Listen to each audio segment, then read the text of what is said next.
Hey everybody, before we kick off episode 13 here, just a brief note from all of us. We wanted to say that during editing of this episode, we broke over 100 subscribers. I think we hit like 106, which is fantastic. We had no idea what to expect when we started this channel. We didn't really know that we were going to be meeting people on the road and who was going to share and I have no idea what to expect, but breaking 100 is a pretty big deal for us. So we wanted to tell all of you, thank you for watching our channel. We have a lot of fun doing it. We love sharing our adventures with all of you guys. The girls have a good time, you know, being on camera. Yeah? Yeah. Yeah? So we want to tell everybody who's watching at home. Thank you for watching our videos. We have a good time having you watching our videos. We have a good time putting them out for you guys. And thank you for watching them. Hope you keep on watching, because we love you. Keep on watching. There you love go. that you keep on watching. That's it. We just wanted to give you guys a big thanks. It means a lot to us when you watch. Other than that, thanks for watching. Roll episode 13. 13. They got a fire going up. Lacey was just looking up kind of location of where it is, and it's not where our campground is, but it may be close enough to the area that the smoke may affect the campground. Not sure. The Bald Mountain fire started in this valley about 2:30 Friday afternoon, and within hours, now we see flame. Firefighters from 9 different agencies were battling it. I think I've said it a few times in the various episodes of our channel so far. Never a dull moment.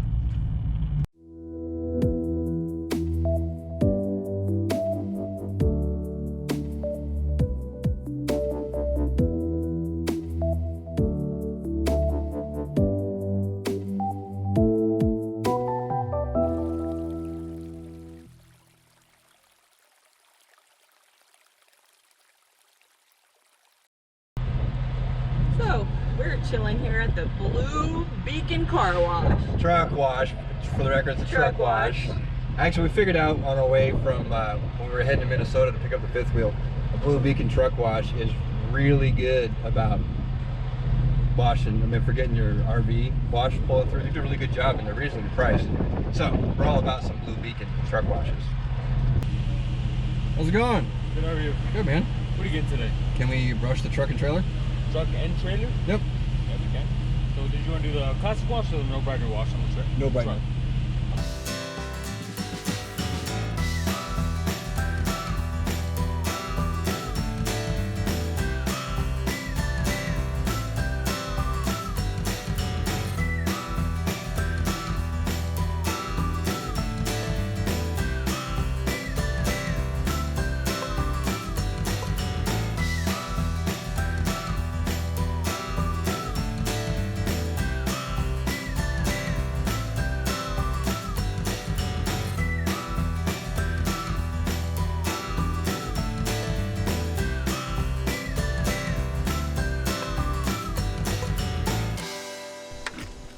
There's an active bear in the area. Seems to be a popular topic in most of the campgrounds we're at right now. Said they're trying to get all the calories they can before wintertime, so got us an information sheet so that we can learn how to make sure bears stay out of our campsite. Other than that, the direction we just came in on Highway 70 is the best way to get in and out of Denver from there to here. Day 2, Denver. We're gonna hang out here in the campground. I got some kind of housekeeping stuff to do. I got that about once a day. I've got maintenance thing I gotta look into. I got some water accumulating in the underbelly storage in the front. Not a lot, just a little bit, but it's enough to says, hey, we got a leak. So today I'm gonna try and find it and hopefully fix it. And hopefully it's not bad. Minor things are good. I can easily fix those. Major things, those are frustrating. Interestingly enough, after pulling everything out of the belly, something I checked on underneath is the liner underneath the trailer. And see if I can show you this. Check this out. And if you can see, it kind of bows right here. And the funny thing about that is that when we left, I think when we left Yellowstone, Oh no, I'm sorry. When we left Idaho, or Victor, Idaho, when we were in Grand Teton, we had a bunch of rain in there. And there was a bunch of water underneath that belly just like that right there. And I thought it had come from when we had all those rains. We had real heavy rains, heavy rainstorms. There was a leak somewhere that got underneath of it. So when we were at the dealership, told them about it, and what their answer to me was that now it's kind of by design. That Grand Design has these little holes, these little ports in the back that will allow water to get in, kind of in the back by the bumper, that tends to allow water to get underneath that belly there. But as you go down the road, it drains out because they claim they found no water. Again, by design. Didn't sound right to me. So I said, okay, well, we'll see what happens. So here we are, a couple days up here in outside of Denver. We haven't had any rain. There's water underneath there. By design. So that tells me that there is still a leak, which I told them about. And they didn't really look into too much. And something else. Oh, you want to see how much water? Check this out. And if I push on it,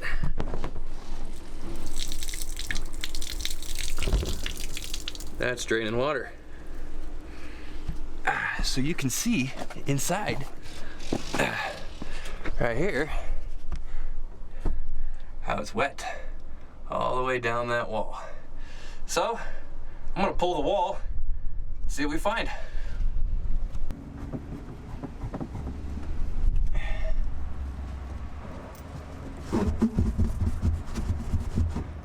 That's pretty wet down there. Whoa, what a mess. Just wait till you see how this is back here. That's a mess.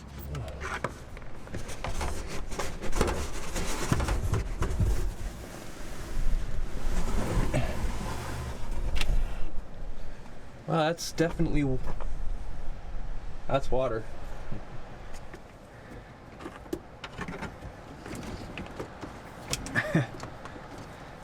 There is so much water here. I'm surprised we haven't shorted anything out. Look at that.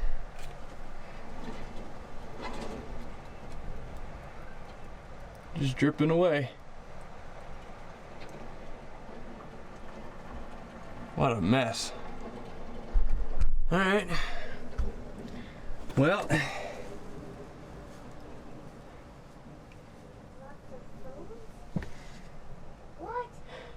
the good news is I think I can trace it and hopefully be able to cap it off from there. What a pain. But look at this mess.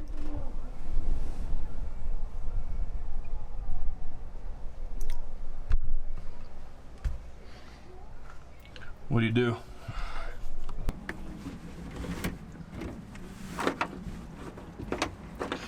You know, thinking about it now, and seeing as how I can see where the leak's coming from, one thing I can give the dealership that did the service on the furnace there in Idaho Falls, one thing I'll give them credit for is that they were unable to find any water underneath because yes, it did drain out. And nothing was leaking because there was no water hooked up to the RV while it was at the dealership getting worked on. So therefore they wouldn't see a leak. I get that. What I don't like is a BS answer that says, oh yeah, well they designed that to accumulate water in the back so that it can drain right back out. Because yeah, that makes total sense. That part I don't like. Poor form, fellas. Poor form. Well, after a run to the nearest Home Depot, apparently, got me some brass fittings, some good hose clamps, and see if we can't get this thing fixed right. I'll have to excuse the lack of light. It's not the most accessible area. So I had a scare there for a second. I thought I had the wrong size bar fittings, which would be very unfortunate considering how long of a drive it is to get to the nearest hardware store from here. But come to find out that these water lines in here are soft and they compress really well. It's the plastic fittings that I pulled off, that I cut out of here. They're the exact same size barbed as the brass ones I got. So of course they're gonna fit. So, you got them in there. Got some good metal hose clamps. Get those cranked down real good.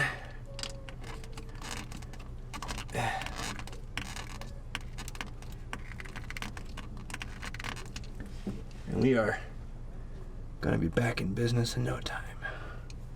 At this point, I've got them all replaced. At least the 2 T's and all the hoses. Hi, honey. Hi. Okay, let's turn some water on. See what it does. Hang on. Let me wipe some of this up here. That's accumulated on this side here. Right.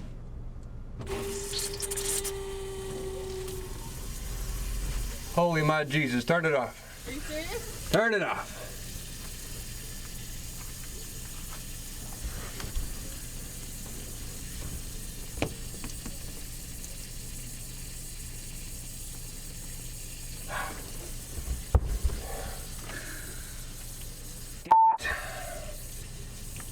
Now what?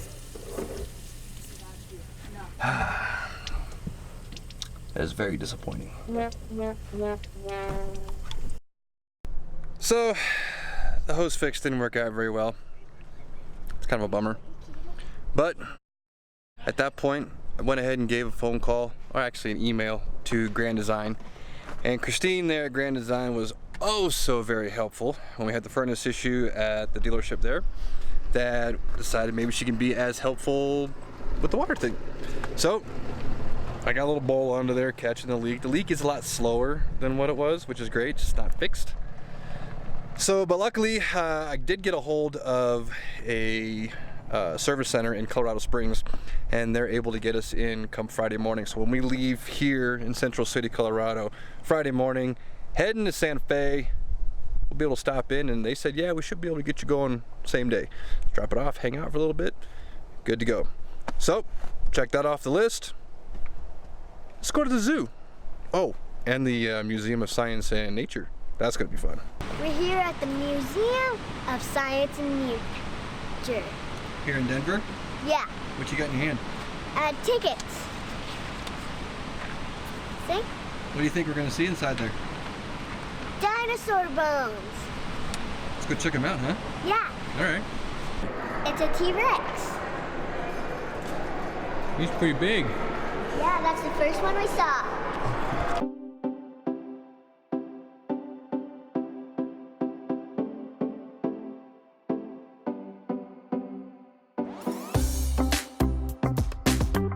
This is the Crystal Cave from Mexico.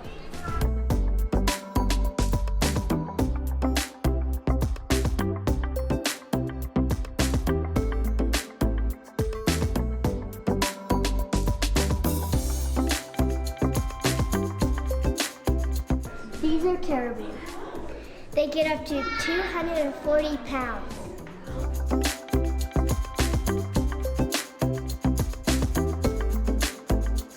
We saw one of these coyotes at our old house across the street. Well, you're never too old to learn anything yourself. You know something I learned here that I didn't know? I didn't know moose was considered a deer. Apparently moose is a type of deer. And it is the deer with the largest antlers. Look how much bigger than me the walrus is. Walrus.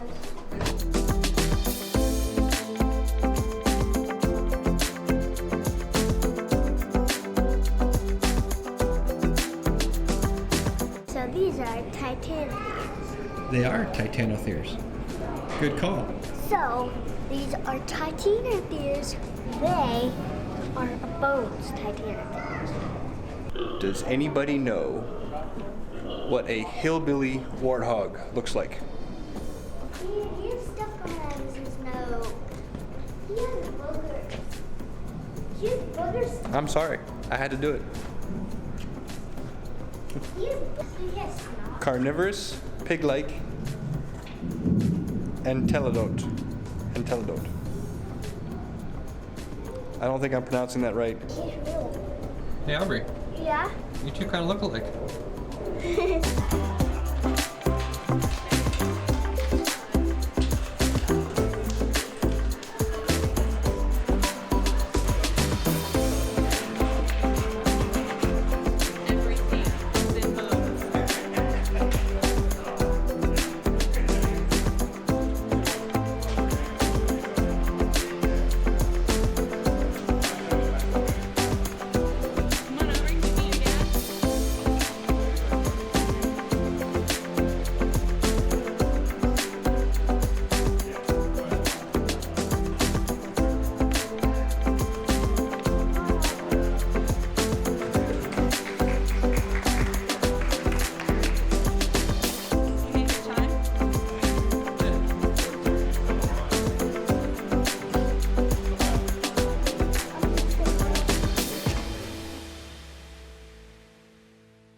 So the Science and Nature Museum here in Denver gets a 5 out of 5 as far as we're concerned. We had a good time. It was pretty neat. It was much bigger than we anticipated. The intention was to be able to hit this and visit the Denver Zoo in the same day. Well, little to my knowledge, that was pretty much a day's worth of events right here at the Science and Nature Museum. The zoo apparently closes at 4 o'clock in the afternoon, and it's about a little after 2:30. So we're gonna head on over to the zoo. I wouldn't be too worried about pushing the rush to get over there if I hadn't already bought the tickets last night for today. And Lacey's excited to go see it. That's what I want to go see. So we're gonna see what we can in an hour and a half until they kick us out of the zoo. Maybe we'll get lucky. Gates close at 4, compound closes at 5. So we got ourselves just over a couple hours. Happy? Yeah. Mom was happy.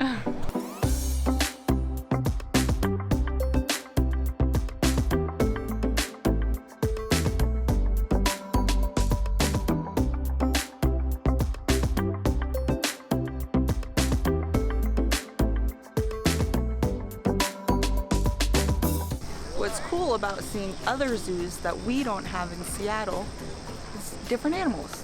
We saw a zebra and a giraffe, and this is an okapi.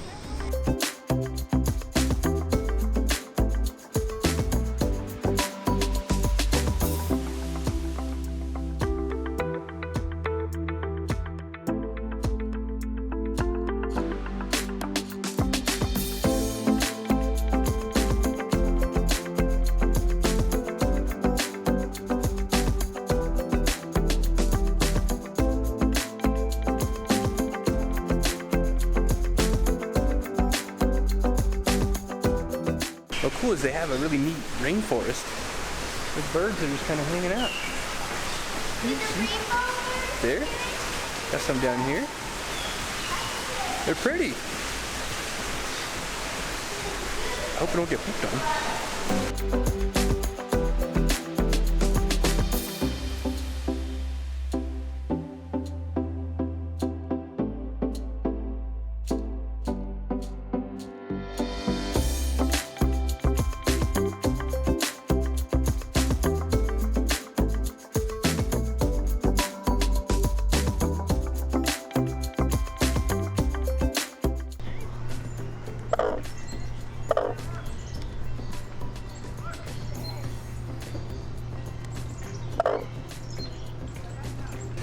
Can you tell the difference between the real flamingos and the fake flamingos? I'm kidding, there's no fake flamingos. This might look like somebody's front yard though.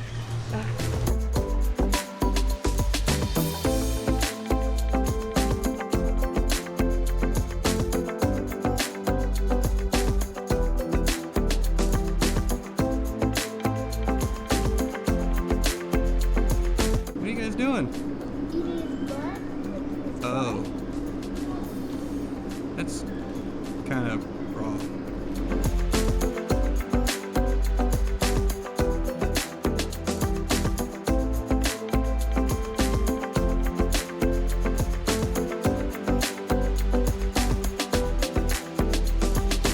That worked out pretty good.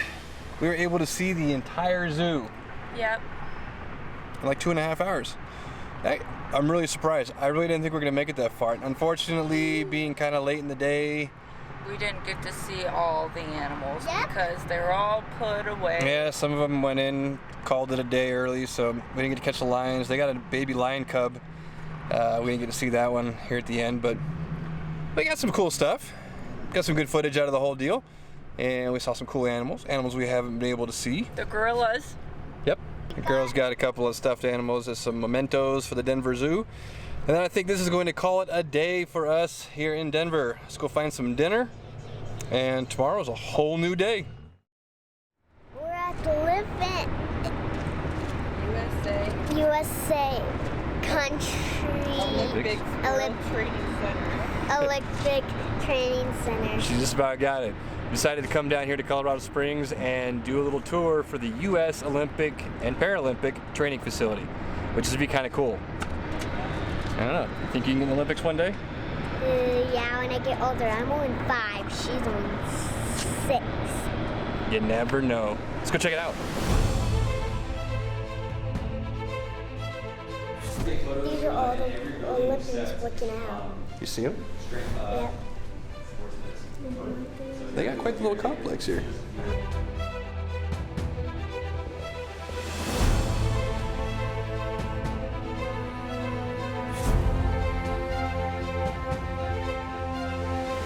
I can do the gymnastics here. Yes, you can.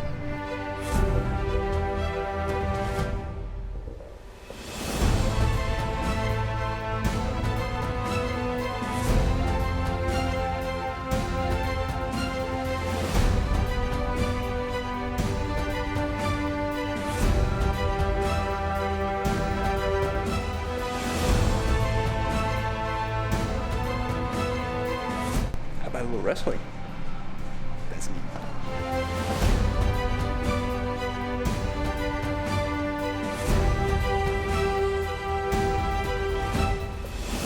Thank you very much for the tour of the Olympic Training Center. It was fantastic. Thank you for coming out here at the Olympic Committee, and all of us athletes will really appreciate having you guys out here, and thanks for your support. Awesome. It was totally awesome.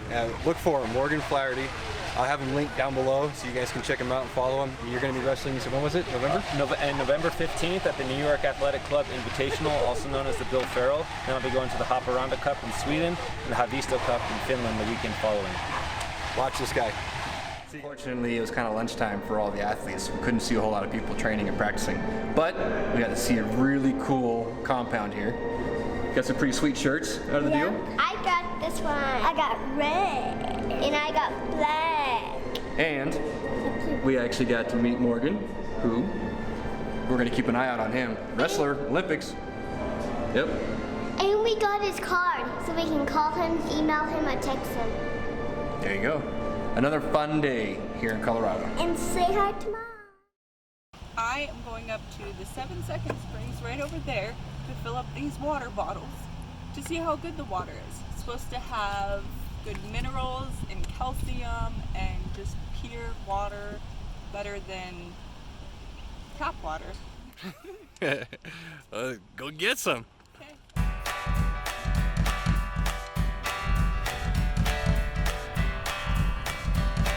Survey says? I don't know. It just tastes like clean water. Yeah, Morgan was saying that he'll come through here with his big old 5-gallon jug of water and fill up the water from the springs, and that'll be the water that he drinks off of while he's training and working out and preparing. All the water you need right here. It's not that far of a drive outside of Colorado Springs. It's like 10 minutes. Yeah. And it's just running water. You just come up, fill your water bottles up. There's actually like, I think 7 different spots. As you walk down and around, you can, so this was the closest one we found. Yes, it was.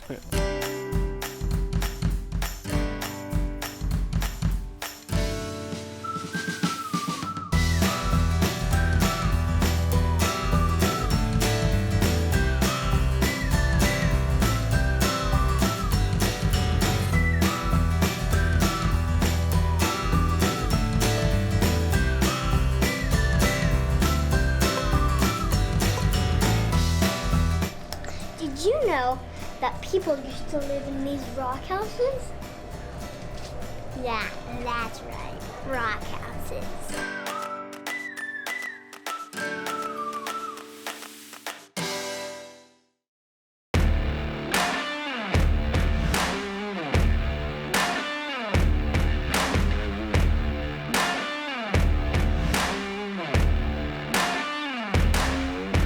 So last day here in Denver. Something I've been looking forward to. And I know Lacey could probably not really care too much. She's not that big of a football fan, but I'm a big football fan. So we have to check out Mile High Stadium for the Denver Broncos. It's probably the first stadium I've been in a long time that is not the Seahawks Stadium or the Carolina Panthers Stadium. Heck, if I get lucky, I might be able to see a lot of stadiums across the country. If she lets me. It's probably the first time I'll ever been in a suite at a football stadium.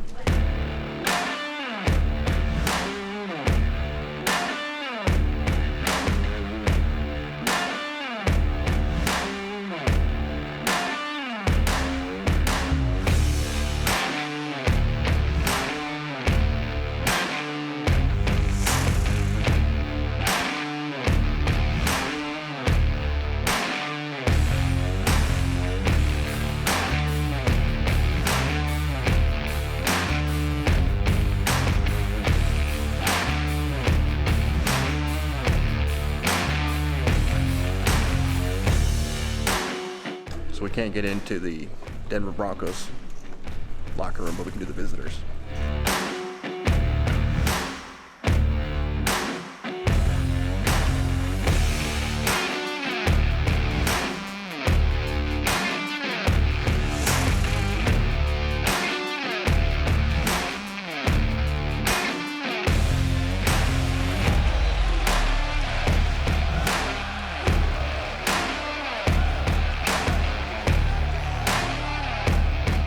We're on the Broncos field.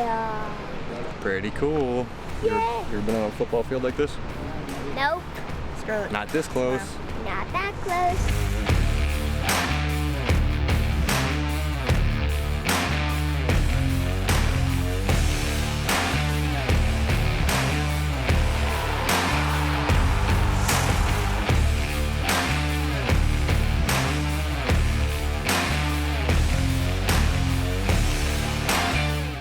That concludes our tour of Mile High Stadium. It's Empower Field at Mile High.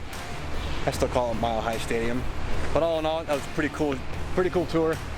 Actually, I haven't really gotten that in-depth and personal with any stadium, really, even in all the years in Seahawk country. So that was neat. But it seemed like Lacey enjoyed it pretty good. Just thought it was kind of some stuff. The girls enjoyed it. What do you think, honey? Did you enjoy that? Yeah. All right. Out of breath. One stadium down, many more to go. That's gonna just about do it for Denver, Colorado.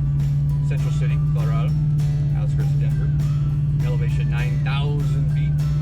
Breathing it down. Yeah, I know, it'd be nice to get the lower elevation. But we're out of here. On our way to Santa Fe, New Mexico, with a brief stop in Colorado Springs, a dealership to fix that leak.